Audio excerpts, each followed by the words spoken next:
There are approximately 15 million hunters in the U.S. alone. Many of these would consider their style to be off-grid. In today's society with constant sprawling of urban growth, boundaries have changed. Off-grid has changed. Welcome to San Francisco, California, the home of over 8 million residents, a small number in which are hunters. This city Bay Area thrives on its tourism and fishing industry. Today we've tracked down one of these hunters in particular, Charles Whitwam, an avid big game bow hunter who loves to chase hogs. He is our next target to crash his party and get an inside look of his off-grid taste. From thousands of requests, we've handpicked individual hunters to invade their personal space and to find out how they get off-grid. Are these guys truly badasses? In order to do this right, we pulled in someone who really knows. Meet host Tim Burnett. This guy eats fear for breakfast. Tim has made a career out of hunting alone. This guy sleeps more nights on the ground than most people do on their own bed. Known for hunting and fishing alone, many consider Tim to be OG solo hunter. And I'm Mark Bellasteri, a comic, TV personality, and a jiu-jitsu fighter from New York. I've been producing TV for over 6 years. Many like to say that I'm a wild jokester, and I guess you could say I like the lighter side of things. Together, we hit the road to see what defines an off-grid hunter. But there's a catch. It's not going to be easy. We're going to jump into their shoes for the day and get an inside look of their different backwoods city lives. We are here to see if they really are an off-grid hunter.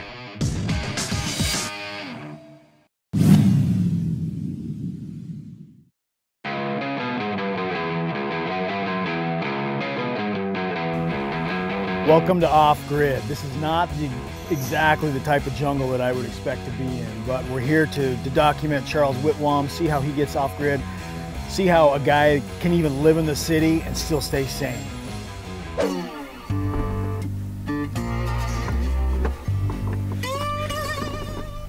I don't see him.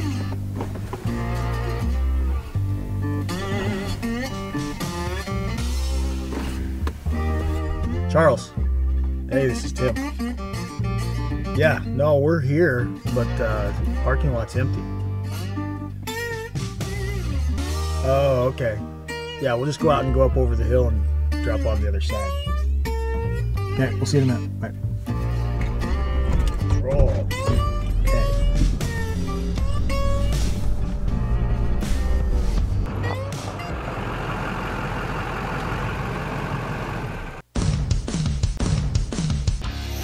So, Tim and I, we roll up, and I'm seeing tons of guns and ammo just laying around everywhere. These guys are all dressed from head to toe in all kinds of tactical shooting gear. And Charles, he brought his good friend Mike Lamb from Stoic Ventures. These guys are no joke. This is going to be a good day. Mike's got some big stuff lined out for us today, it sounds like. That's cool. We do. I'm excited for it. We're going to shoot some AR platforms. And yeah, you know, a lot of advances have been made really in the last like 10-15 years with the AR platforms. Originally, the AR platform was designed to be a 308, 7.62 NATO platform. There's a lot of guys out there that do kind of poo-poo using, you know, the modern sporting rifle for purposes, you know, for harvesting meat. Yeah. So thanks for coming out. Hey, they're sexy, you know, I mean, anything to make something look good, right? That's what Charles is here. Yeah.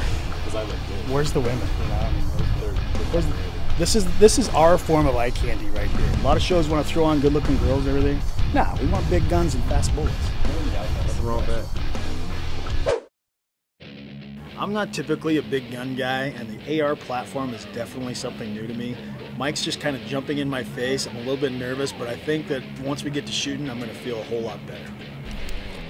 Walk up, is that a military term? Pretty much. I like get there like that, and then go ahead, take it down, right there to the fresh ready. We're almost set to go. So with this, take it, drive it in, push pull, send the bolt home, and lock it to the rear with one hand. That's cool. Okay? Okay. All right. You need mags? Such a new feeling. I kind of like it. That's fine. Not a gun. Fine. So, but that's why this stuff is fun for me, is because it's so new and it's Get them up in the workspace, load, make ready. Charles got some mags. Yep. How many you got there? I don't know. 6. You came prepared to shoot, didn't you? I didn't know. I just need one. That's it. Right. So we're aiming top of the... So put it at the top of the triangle. Yep. You should hit right in there. Okay, so go ahead, get on target. Okay. Sweep it. Stand by. Give me 2 rounds. 2 rounds. Right.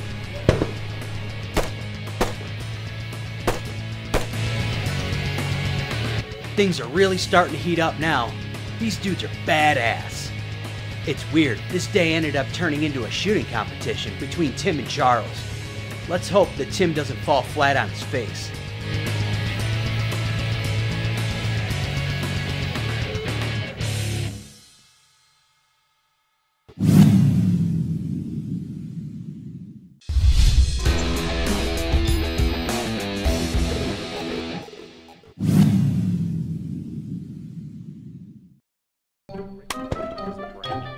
After doing all this shooting, I'm feeling a whole lot more comfortable. Mike's eased off a little bit, but I've really started to understand his confidence and his demeanor, and I really think that it's helpful to help me learn this process. Mike Lamb is definitely a badass. This guy really knows what he's doing. Charles, on the other hand, I'm not exactly quite sure.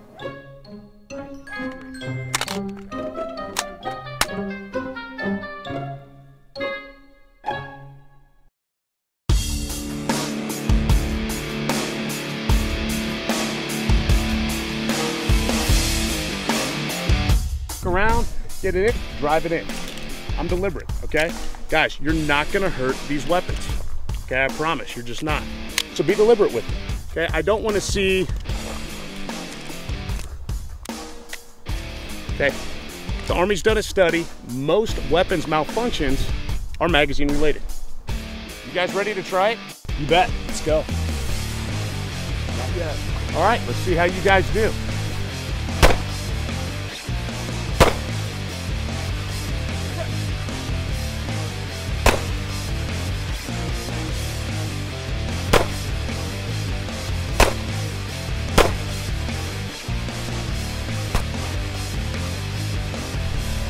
All right, safe and holster.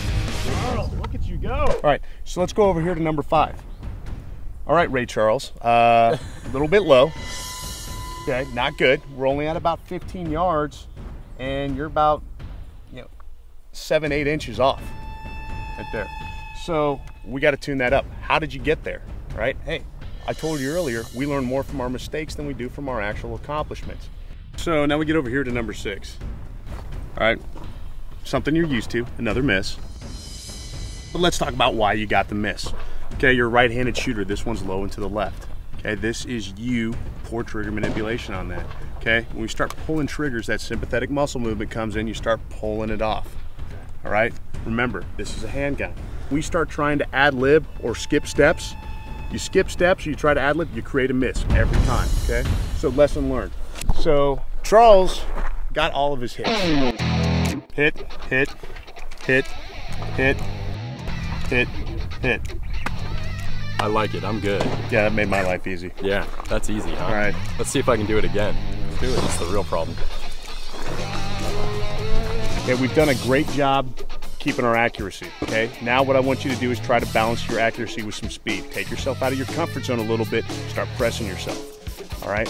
So we're still gonna hold ourselves to that high standard. We're gonna get central nervous system engagement shots in that T-box region on that humanoid target, just like you've been doing. But I want the first shooter to get 5 rounds off, but keeping that accuracy is gonna be the winner. 5 rounds, 5 rounds. Do I have any questions? Shooter on the left, ready? Ready. Shooter on the right, ready? Ready. Right, Right.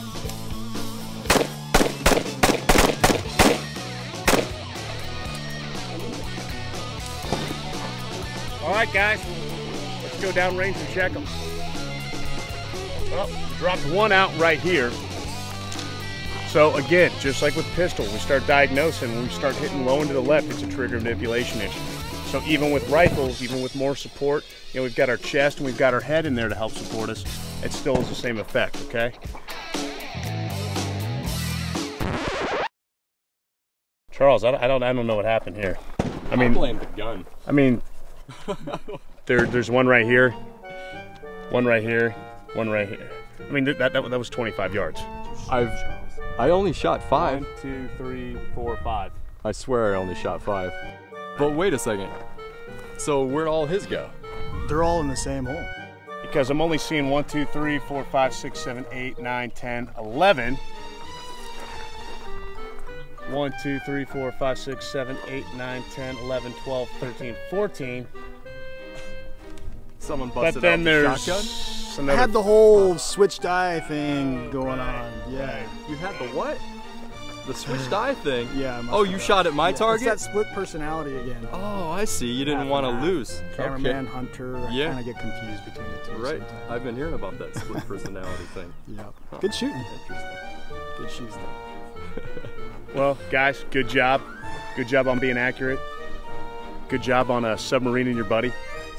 But that was pretty funny, so I guess we'll let it slide.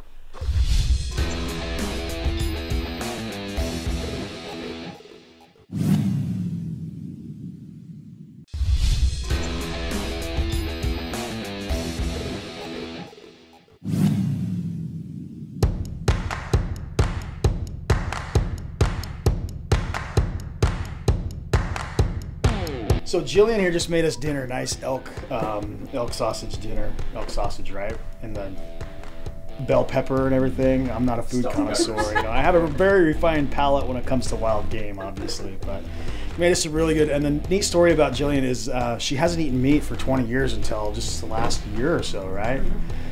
But the really cool thing is the only meat that she'll eat is wild game, the stuff that Charles harvests. So I'm gonna give her this home sausage making kit. Charles will be a benefactor of that, but she'll be able to take some of that elk meat that he killed in Idaho and some hog and whatever else. And make some sausage out of it. Pretty awesome stuff. Fantastic, thank you. You're welcome. That's very cool. Charles got a rifle cover for you, solo hunter rifle cover. Awesome.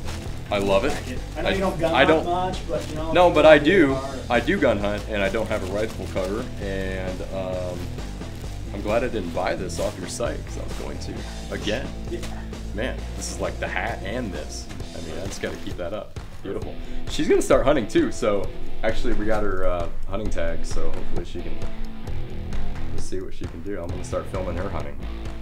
So I might become less of a solo hunter, but that's totally worth it because when I'm gone, I miss her anyway. So a wife that wants to hunt with me is pretty much the coolest thing in the entire world, if you ask me. So.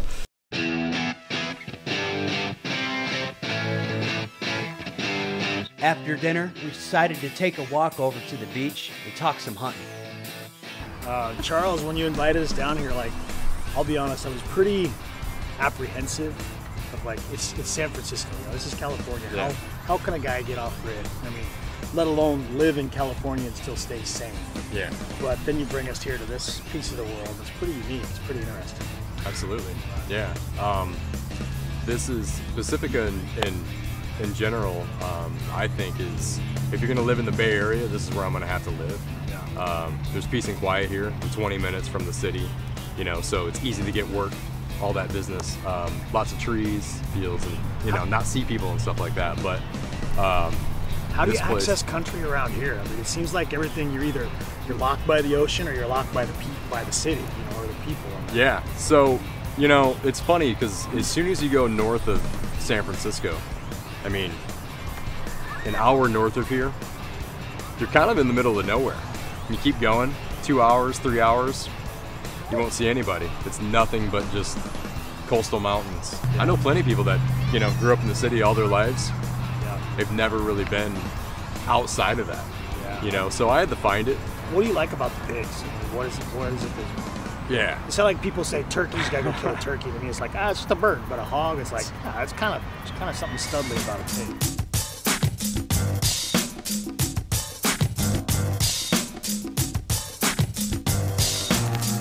I have never hunted for hogs anywhere or anytime, but I did grow up on a farm, so I can't honestly say that I've never killed one.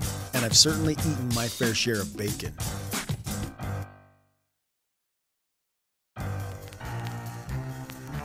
Living in California has given Charles a great opportunity not only to hunt hogs to put meat on the table, but to try to help get the overrunning hog population in check.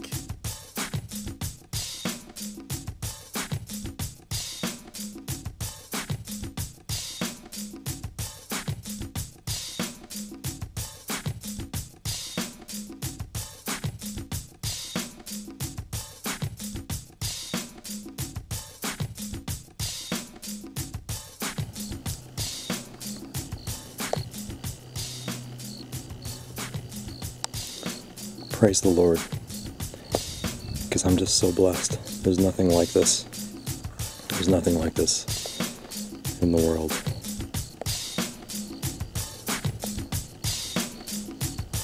It's bacon down there.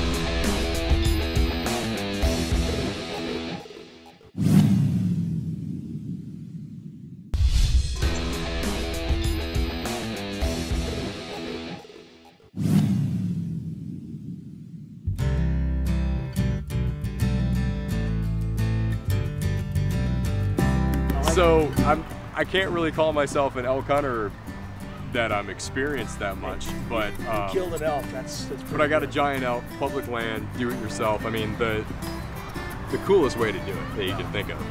It's some of the most beautiful country you could ever imagine. Crazy beautiful country up in Idaho. Definitely a backcountry experience, and it worked out for me. I got the bugle, called back, bugle, called back. Everything just worked out perfectly. Had my dad's bow, which is amazing, and kind of fulfilled a lot of dreams right there. It was pretty surreal. So I walked down to it, and I was just completely overwhelmed. Definitely got emotional, you know, just thinking about my dad's bow and just what had just happened. And I didn't really walk up on it right away. I just kind of sat back and was like, I gotta take my time here, you know? And so I walk up on it and I'm like, really? This is what I just shot? And it's right here? I mean, it just down like that perfectly. The look on your face was priceless. Oh, I was, yeah, and that, you know, that was a real, I kind of forgot the cameras around. I mean, that was definitely some real time right there, you know, what was going on. I'll be honest, when I booked the trip to San Francisco to visit Charles, never in my wildest dreams did I think that you can hunt in San Francisco. This trip gave me a whole different perspective on where you can hunt in California. I have much respect for Charles and Mike. San Francisco. This is more than a city and a bunch of water. There's tons of country life. And I definitely see myself booking a trip to come back here and hunt with Mike and Charles. Right outside with my guitar in my hands, and the notes became loud as I sound caressed the air, and I kicked it up a notch as I strolled without a care, 'cause I'm going